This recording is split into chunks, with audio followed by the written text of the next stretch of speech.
ত্রয়োদশ জাতীয় সংসদ নির্বাচনে রিটার্নিং অফিসার কর্তৃক মনোনয়নপত্র গ্রহণ ও বাতিলের আদেশের বিরুদ্ধে নির্বাচন কমিশনের দায়ের করা আপিল আবেদনের শুনানি চলছে। আজ সকাল 10টায় শুরু হয়েছে, চলবে 18 জানুয়ারি পর্যন্ত। সকাল থেকে এখন পর্যন্ত 1 থেকে 70-এর মধ্যে কতগুলো আবেদন নিষ্পত্তি হয়েছে তা জানা যায়নি। তবে বাংলাদেশ জামায়াত ইসলামীর নেতা হামিদুর রহমান আজাদ, সাবেক এনসিপি নেত্রী ডক্টর তাসনিম জারার মনোনয়ন বৈধ ঘোষণা হয়েছে। এছাড়াও জাতীয় পার্টির 5টি আবেদনের মধ্যে 4টি বৈধতা পেয়েছে। ইসলামী আন্দোলন বাংলাদেশেরও 5টির মধ্যে 4টি বৈধতা পেয়েছে। ত্রয়োদশ জাতীয় সংসদ নির্বাচনে মনোনয়নপত্র বাছাইয়ে রিটার্নিং অফিসারের সিদ্ধান্তের বিরুদ্ধে নির্বাচন কমিশনে মোট 645টি আপিল আবেদন দায়ের করা হয়েছে। গত 4 জানুয়ারি বাছাইয়ের শেষ দিনে জাতীয় সংসদ নির্বাচনে 300 নির্বাচনী এলাকায় রিটার্নিং কর্মকর্তা বা সহকারী রিটার্নিং কর্মকর্তা মোট 2568টি মনোনয়নপত্রের মধ্যে 1842 জন প্রার্থীর মনোনয়নপত্র বৈধ এবং 723 জনের প্রার্থিতা বাতিল ঘোষণা করেন।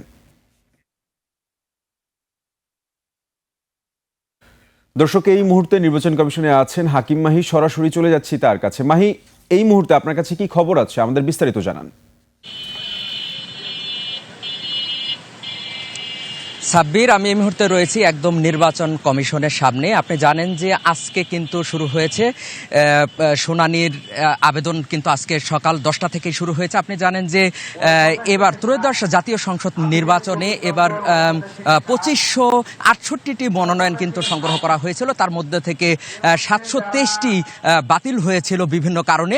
আজকে কিন্তু সেই শুনানি কিন্তু শুরু হয়েছে সেই সকাল 10টা থেকে। এবং আমরা দেখেছি যে প্রথমেই আমরা দেখেছি যে কক্সবাজার 2 আসনে অর্থাৎ বাংলাদেশ জামায়াতে ইসলামীর যিনি একজন প্রার্থী রয়েছেন হামিদুর রহমান আজাদ, তার কিন্তু মনোনয়ন বাতিল হয়েছিল আন্তর্জাতিক অপরাধ ট্রাইব্যুনালের একটি মামলায়, এবং সেটি কিন্তু নিষ্পত্তি হয়েছে। অর্থাৎ তার যে আবেদনটি রয়েছে সেই আবেদনটি কিন্তু বৈধতা পেয়েছে, অর্থাৎ তিনি নির্বাচন করতে পারবেন ত্রয়োদশ জাতীয় সংসদ নির্বাচন, এবং তার কোনো বাধা আর থাকলো না। সে বিষয়টি কিন্তু আমরা জানতে পেরেছি। এবং তারপরই আমরা দেখেছি যে জাতীয় পার্টি যেই মহাসচিব রয়েছেন শামীম হায়দার পাটোয়ারি, তিনিও কিন্তু এসেছিলেন তার প্রার্থীদের নিয়ে, এবং তিনি আজকে সকালে 5 জন প্রার্থী নিয়ে তিনি এসেছিলেন যাদের মনোনয়ন বাতিল হয়েছিল।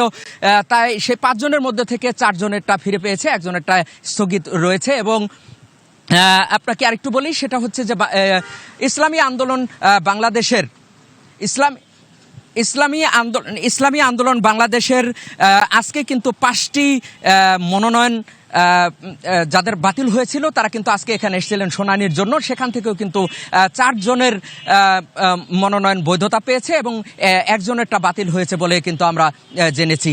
এবং আজকে আমরা আরও দেখতে পেয়েছি যে সাবেক এনসিপি নেত্রী ডাক্তার তাসনিম জারা, তিনিও কিন্তু স্বতন্ত্র প্রার্থী হিসেবে মনোনয়ন তিনি নিয়েছিলেন এবং তারটিও কিন্তু বাতিল হয়েছিল। সেটিও কিন্তু আমরা দেখেছি যে শুনানিতে সেটি কিন্তু বৈধতা পেয়েছে, অর্থাৎ তিনি আগামী ত্রয়োদশ জাতীয় সংসদ নির্বাচনে তিনি অংশগ্রহণ করতে পারবেন। তিনি কিন্তু সেই বৈধতা তিনি পেয়েছেন, আমরা দেখেছি। এছাড়াও আরও আমরা দেখেছি যে আজকে সে সকাল 10টা থেকে 4টা পর্যন্ত চলবে এই মনোনয়নের আবেদনের শুনানি, এবং সেই শুনানির প্রথম পর্যায়ের কাজ কিন্তু শেষ হয়েছে এবং দ্বিতীয় পর্যায়ের কাজ কিন্তু শুরু হয়েছে 2টার সময়। আমরা দেখেছি যে এখনো পর্যন্ত 37 জনের আপিল শুনানি হয়েছে এবং বাদবাকি আজকে 4টা পর্যন্ত চলবে। সাব্বির, নির্বাচন কমিশনে এই ছিল আমার কাছে সর্বশেষ। মাহি, ধন্যবাদ আমাদের সাথে যুক্ত হওয়ার জন্য।